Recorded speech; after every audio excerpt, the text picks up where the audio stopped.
Hola, mi nombre es Daniel Rafecas, yo soy titular del Juzgado Federal en lo Criminal número 3 de la Ciudad de Buenos Aires desde hace 18 años. En ese juzgado estoy a cargo de la megacausa del primer cuerpo de ejército, donde investigamos delitos de lesa humanidad, entre otras causas complejas. Y al mismo tiempo también soy, desde hace muchos años también, profesor regular de la Facultad de Derecho de la Universidad de Buenos Aires en el Departamento de Derecho Penal. Hubo una experiencia incalificable y que marcó a fuego la historia de la modernidad en el siglo XX, que fue Auschwitz, ¿no? Es decir, el Holocausto. Es decir, el exterminio de 6 millones de víctimas por el solo hecho de ser judías en el marco de la Segunda Guerra Mundial por parte del nazismo y sus aliados, por causas y razones que nada tenían que ver con la marcha de la guerra, con el conflicto bélico. Y a partir de ese fenómeno, junto con muchos otros procesos de crímenes masivos que se fueron cometiendo a lo largo del siglo XX, el estudio comparado, digamos, de todos esos episodios terribles de la historia muestran como denominador común que ninguno de ellos hubiera sucedido si no hubiera sido porque previamente, durante muchos años, se esparcieron y se divulgaron y se promovieron discursos del odio. Es decir, Auschwitz no hubiera tenido lugar en la escala y en la velocidad con la que ocurrió si no hubiera sido porque desde los años 30 hasta el comienzo de la solución final, que fue a principios de los años 40, durante aproximadamente una década, todos los días, cotidianamente, en lo que era Alemania, Austria y luego también en los países ocupados por el régimen nazi, cotidianamente se divulgaban por todos los medios de comunicación contenidos que instigaban al odio y a la deshumanización de un determinado colectivo, que en este caso eran los judíos. Los judíos alemanes, los judíos austríacos, después los judíos polacos, los judíos de la Unión Soviética. Cuando digo todos los días, lo digo literalmente, es decir, un día un habitante de esta zona abría un diario y se encontraba con una columna en donde le echaban la culpa a los judíos de todos los males. Luego prendía la radio y había un discurso de un jerarca que también se indicaba a los judíos como los culpables, por ejemplo, de haber iniciado la guerra. Después iba al cine, y en el cine tanto la propaganda como la película en sí mismo tenía contenidos antisemitas. Y luego por ahí en su trabajo recibía panfletos o invectivas o directivas también vinculadas con este tema. Todos los días. Los discursos del odio penetraron en los contenidos educativos no solamente universitarios o secundarios, sino también primarios e incluso al nivel del kindergarten, que esto también está documentado largamente en el caso de la Alemania nazi. Bueno, estos discursos del odio, que lo que fomentan entonces es identificar, seleccionar, discriminar y luego deportar y exterminar a una cierta minoría, no solamente se dio en el caso de la Alemania nazi, sino que también lo tenemos en la Unión Soviética del estalinismo, lo tenemos también en el genocidio de los armenios por parte del Imperio Turco, en el marco de la Primera Guerra Mundial, lo tenemos también en el genocidio de Ruanda, en 1994, de Tutsis contra Hutus, lo tenemos también en la ex Yugoslavia, entre los serbios cristianos y los croatas católicos contra los bosnios musulmanes. Y también lo tenemos, por supuesto, en las dictaduras latinoamericanas, no solamente en la Argentina, sino también en Chile, en Paraguay, en Brasil, en Uruguay, etc. Con relación a los conceptos de genocidio, de crimen de lesa humanidad, bueno, son muy similares. Digamos, es más bien una disquisición o las diferencias se conocen en el ámbito de los abogados, en el ámbito de los tribunales, ¿no? Hay una relación de género-especie, es decir, el crimen de lesa humanidad es más amplio conceptualmente, porque abarca todo tipo de persecución masiva y sistemática cometida desde el Estado contra una minoría o un colectivo de un territorio. Entonces, toda persecución masiva, sistemática, cometida desde el Estado o con la instigación o la aquiescencia del Estado es un crimen de lesa humanidad.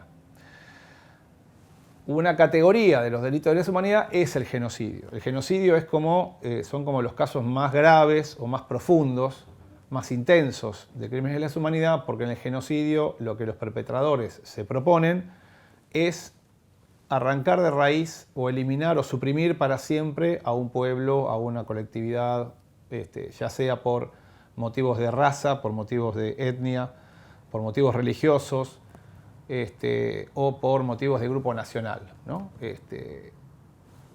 Y hay quienes también promueven la idea de que también puede haber un genocidio por otros motivos, como pueden ser motivos culturales o políticos.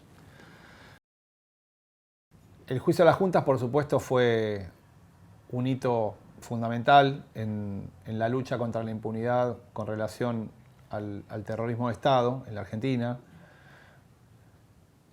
Y es un aspecto bastante poco conocido de esa sentencia que se dictó en 1985 de la Cámara Federal y que fue confirmada por la Corte Suprema. Hay un aspecto bastante poco conocido, que es que en esa sentencia además se ordenó a tribunales federales de todo el país que ahora que estaban condenados los integrantes de las juntas militares, bueno, que se avance sobre los mandos medios, es decir, sobre los generales y coroneles y tenientes coroneles que habían también tenido poder de mando sobre la represión ilegal. Bueno, como marcó la historia, cuando fiscalías y juzgados y cámaras en todo el país comenzaron a citar, a prestar declaración indagatoria a estos mandos medios, se generaron levantamientos militares que pusieron en jaque, digamos, la paz social y la continuidad democrática, y entre 1986 y 1987 se terminaron de sancionar las famosas leyes de impunidad, ¿no? Las leyes de obediencia debida y punto final, que básicamente lo que generaron fue la cancelación de todos esos procesos. Y además luego esto terminó de coronarse con la firma de los indultos que firmó el expresidente Menem. Ni bien asumió en diciembre de 1989, comenzó con este proceso de cierre entonces de esta estrategia.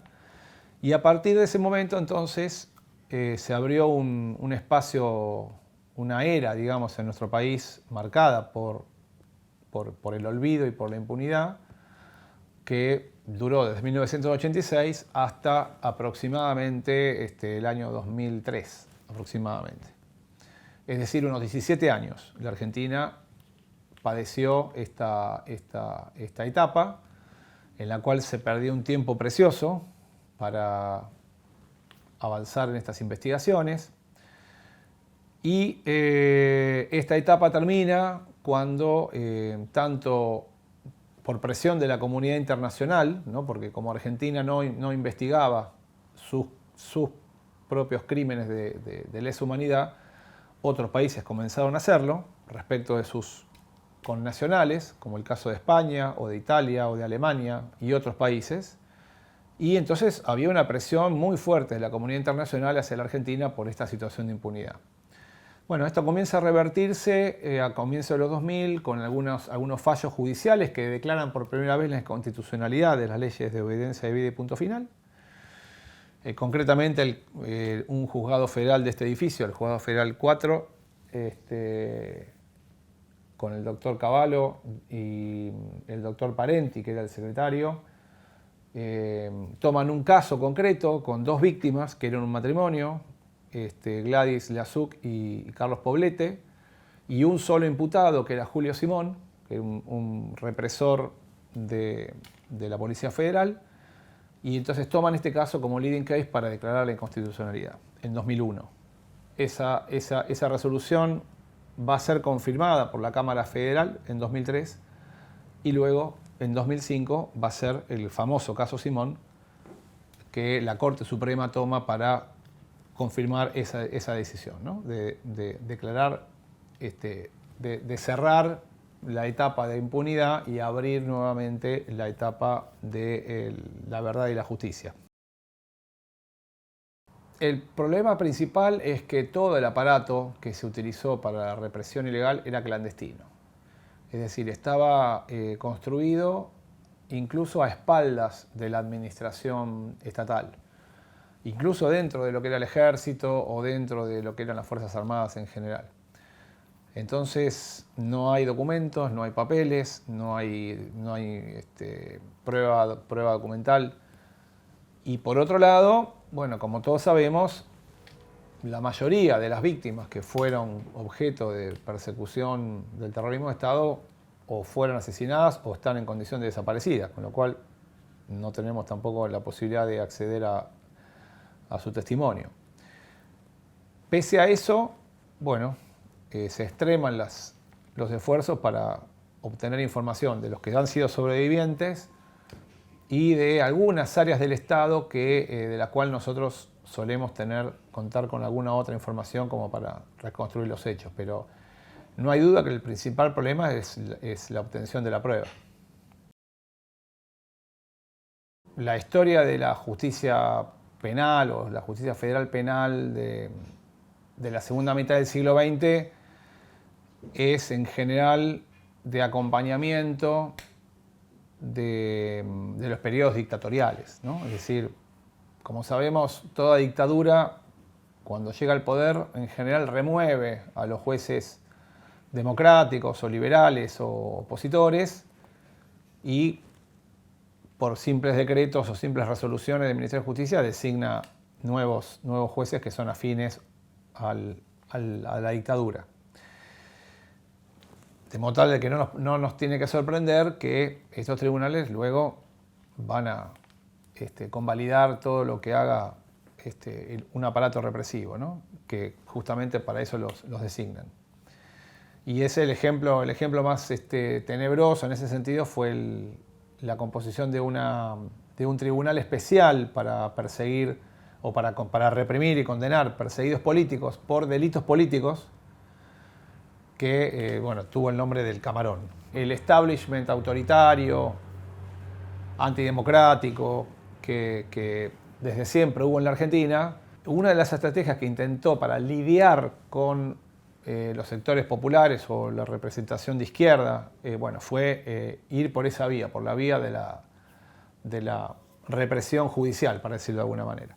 Pero evidentemente no les resultó convincente y unos años después, el 24 de marzo del 76, a lo que vamos a asistir es a un proceso de solución final. Es decir, como las estrategias previas para reprimir a la izquierda no funcionaron, ¿no? Porque probaron con leyes penales, con delitos políticos, con tribunales judiciales políticos, probaron con bandas paramilitares como era la AAA, ¿no? Y muchas otras estrategias. Bueno, el 24 de marzo se pone en marcha una solución final, una Endlösung, como decían los nazis. Uno de los aspectos sobre el cual se ha arrojado luz en estas investigaciones está relacionado con la enorme cantidad de víctimas del terrorismo de Estado, mujeres. En general jóvenes, ¿no? militantes estudiantiles, barriales, de órdenes religiosas, de partidos políticos, por supuesto, o de las organizaciones armadas o también las de superficie, digamos, que los apoyaban. Pero tuvimos muy alto porcentaje, superior al tercio, de mujeres cautivas en centros clandestinos de detención. Y a diferencia de otras experiencias autoritarias, como por ejemplo la propia Alemania nazi, las víctimas mujeres no solamente que convivían en las celdas con los cautivos varones, sino que en el 100% de los casos los custodios o los perpetradores, los captores, eran hombres. Recabando de la reconstrucción de la vida cotidiana en los centros clandestinos, surgió claramente una línea, digamos, de investigación con relación a los a los crímenes de índole sexual o de connotación sexual que se cometían respecto de las víctimas mujeres. En la justicia argentina se dio un proceso muy interesante porque, y esto también, digamos, en mi caso particular, yo fui partícipe de ese proceso, porque los primeros años, los primeros 5 años aproximadamente, de 2004 a 2010 aproximadamente, en general los tribunales, los juzgados, seguíamos la línea de la jurisprudencia de la Corte Interamericana de Derechos Humanos, que sostenía que los casos de violaciones y otros crímenes graves de índole sexual constituían una de las formas más graves de tortura, en sentido de la Convención Regional contra la Tortura. Pero a partir de la fuerte militancia de organizaciones feministas, de algunas organizaciones de derechos humanos, después también del Ministerio Público Fiscal, cuando estaba Alejandra Giscarbó como procuradora, esto comenzó a cambiar. Esta nueva línea, que lo que proponía era que se diferenciara la tortura de los crímenes sexuales, terminó imponiéndose, ¿no? A partir de un fallo que fue un hito en esta materia, que fue el fallo Molina, de un Tribunal Oral Federal de Mar del Plata, que fue el primero en donde, en un caso de un suboficial de la base naval de Mar del Plata como centro clandestino, que estaba probado que había violado a varias cautivas, el tribunal no solamente lo condena por tortura, sino también por violación. Y el punto central aquí, y que va a generar el cambio de la jurisprudencia, en el cual yo también participé, es que necesariamente había que incluir el delito sexual, en este caso la violación, porque de otro modo se pierde o se queda en el camino la visibilización del especial sufrimiento que las mujeres cautivas atravesaban desde este aspecto de su integridad sexual, ¿no? Entonces, bueno, fue un aprendizaje muy importante en general para la justicia argentina, y a partir del 2010 se generó un efecto dominó en todos los tribunales, y hoy en día es absolutamente dominante esta idea de mantener separadas las torturas por un lado de los crímenes sexuales por el otro. Sí, era una situación muy particular porque tanto la víctima era hijo de un rabino y tenía 15 años, como los imputados, que eran 3 chicos, también eran menores, uno tenía 16 y 2 tenían 17 años. Y eran compañeros de un colegio industrial, de un barrio acá en la capital. Y bueno, sí, lo que ocurrió fue que en la vía pública se cruzaron con este chico, que tenía su kipá y algún otro atuendo, digamos, que lo identificaba como judío ortodoxo. Y entonces estos 3 muchachos empezaron a hostigarlo, a agredirlo, le depararon insultos nazis, antisemitas, algún empujón. Y entonces el chico asustado se escondió en un comercio, se llamó a la policía y fueron detenidos los 3 agresores. Bueno, nosotros cuando comenzamos la investigación le tomamos la declaración indagatoria, digamos, a los 3 agresores, y quedó bastante claro que ninguno de los 3 tenía la menor idea de lo que era el nazismo, ni de quién era Hitler, ni de quiénes eran las SS, ni de lo que era el Holocausto. Y también nos quedó claro que ninguno de ellos en el colegio industrial habían tenido, no se les había facilitado nunca el acceso a esta información, nunca habían tenido clases o contenidos relacionados con este tema. Y que más bien se estaban moviendo en base a prejuicios y a miedos y a ignorancia. Sobre todo uno de ellos que, tras su paso como Hare Krishna, después se convirtió en skinhead, ¿no? Es decir, era una personalidad que estaba un poco perdida, digamos. Bueno, la cuestión es que, como juez, digamos, yo estaba frente a un dilema, porque tratándose de menores y estando, digamos, formando parte de la Constitución, la Convención de los Derechos del Niño, me parecía que la medida represiva que yo tenía a la mano no era lo adecuado para el caso, y al contrario, iba a ser perjudicial, porque a esos agresores los iba a terminar reafirmando en el rol que habían asumido, y al mismo tiempo se corría el peligro de que los convirtamos en héroes al trascender públicamente la decisión de estos sectores que ya de una manera más ideológica y más peligrosa ¿no? comparten estas ideas. Entonces, eso ya lo había descartado y bueno, entonces como opción a ello, se me ocurrió, a partir de que yo ya tenía actividad, era consejero del Museo del Holocausto en Buenos Aires, decidí una medida creativa que fue suspender el proceso y reemplazar, digamos, la medida represiva por una medida educativa consistente en instalar el juzgado en el Museo del Holocausto y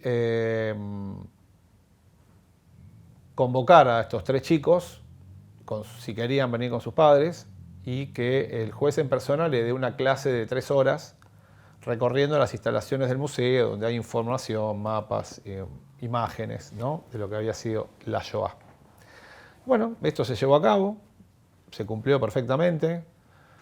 Los resultados fueron muy positivos porque los 3 chicos prácticamente en forma inmediata estaban dispuestos a pedirle disculpas a la víctima. Entonces, bueno, nosotros intentamos mediar en ese pedido de disculpas, pero el padre de la víctima, que era un rabino, me dijo que no estaban dispuestos a volver a poner frente a su hijo con los agresores, que eso iba a ser una revictimización para su hijo, pero que sí iban a aceptar las disculpas por escrito. Bueno, me pareció una decisión muy sabia, lo hicimos así. La única condición que yo le puse a los agresores es que ellos de propia mano escriban las disculpas. Y bueno, presentaron cada uno una carta con unas faltas de ortografía espantosas y con una gramática imposible de seguir, pero trasuntaban muy claramente esas expresiones en el lenguaje de los chicos, ¿no? de disculpas. Bueno, entonces las cartas se las dimos a la familia, fueron aceptadas, después hicimos como 1 año y medio de seguimiento, los chicos no volvieron a tener problemas de conducta, digamos, y tuvo un final, bueno, mejor de lo que hubiera pasado si hubiéramos ido por los carriles habituales. El mensaje en ese caso es que respecto de jóvenes, ¿no? Respecto de todo lo que es la población que todavía no alcanza una madurez y que, digamos, todavía desde el Estado podemos trabajar con ellos, siempre es preferible educar a reprimir, ¿no? Ese sería, creo yo, el mensaje. Y de hecho, luego de este caso, esto se convirtió también en un referente jurisprudencial y hubo decenas de casos posteriores que siguieron este camino. Incluso muchos me decían a mí que yo les dé la clase. O sea, me llegaba una cédula diciendo, ordenando que el doctor Rafecas les dé una clase en el museo. Tuve que ir varias veces. Sí, así como decía hace un rato que el principal problema de estos juicios es bueno, la búsqueda de pruebas que nos sirvan para superar el principio de inocencia y avanzar con las imputaciones. Si esto es así con relación a los autores directos, que normalmente eran policías o militares o gendarmes o prefectos, es decir, miembros de las Fuerzas Armadas o de seguridad, bueno, mucho más ardua y mucho más difícil es la recolección de pruebas suficiente para alcanzar a los que podemos denominar inductores o instigadores del terrorismo de Estado, que en muchos casos eran los representantes de los poderes, del poder económico, ¿no? O eclesiástico o de otro tipo en esos años.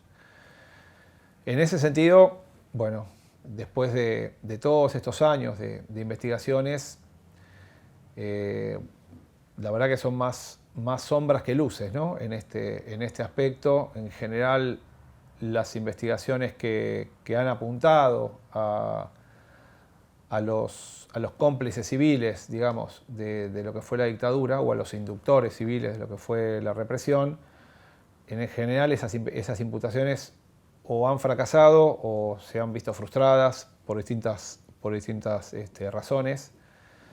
Y a mí en particular me tocó un caso de un civil que estaba a cargo de la Comisión Nacional de Valores y que, de acuerdo a lo que nosotros logramos reconstruir acá en el juzgado de instrucción, participó directamente de la elaboración de las preguntas que se le tenían que hacer a cautivos que estaban en condición clandestina, bajo tortura.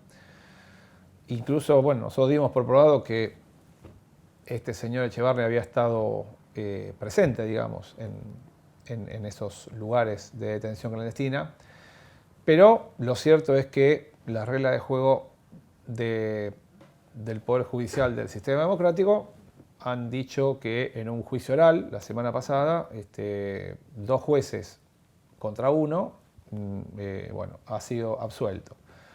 Más allá de que es una sentencia que no está firme, que seguramente va a ser ha sido apelada por el fiscal y por las querellas, y bueno, la última palabra la tendrá en todo caso la Cámara Federal de Casación. Pero bueno, más allá de eso, es un ejemplo más, digamos, de lo difícil que es llevar a juicio y condenar a los que estaban por detrás, digamos, del aparato represivo. ¿En Occidente? Sin duda. Occidente es gigante. Occidente abarca un montón de culturas y un montón de países y un montón de tensiones hacia adentro de países. La verdad que nunca me lo puse a pensar así, pero si uno contempla lo que ha sido el siglo XX, lo que va del siglo XXI, la respuesta es que sí. No tengo duda de que sí. Apostaría que sí. Si vos me preguntás en la Argentina, quizás podría ser más optimista.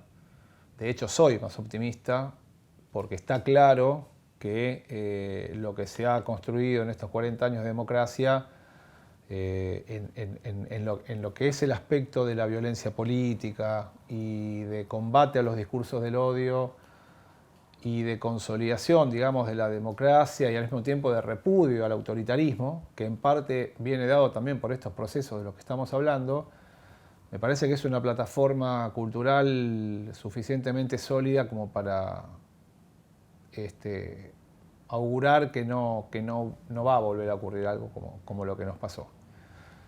Pero esto no lo podemos, de ninguna manera lo podemos extrapolar al resto de Occidente, ni siquiera a América Latina. Ni siquiera a América Latina, lamentablemente.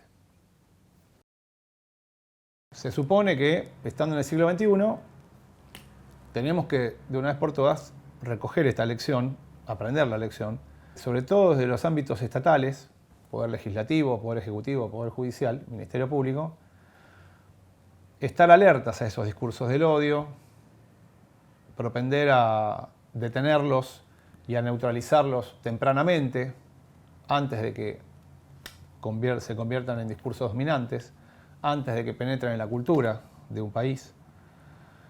Y la verdad que a eso nos dedicamos en buena medida, muchos actores, no solamente en la Argentina, sino en todo Occidente, estando atentos y sensibles a ese tipo de discursos. Entonces, en buena medida en la Argentina estos discursos no terminan de calar porque hay mucha gente que trabaja en pos de combatirlos.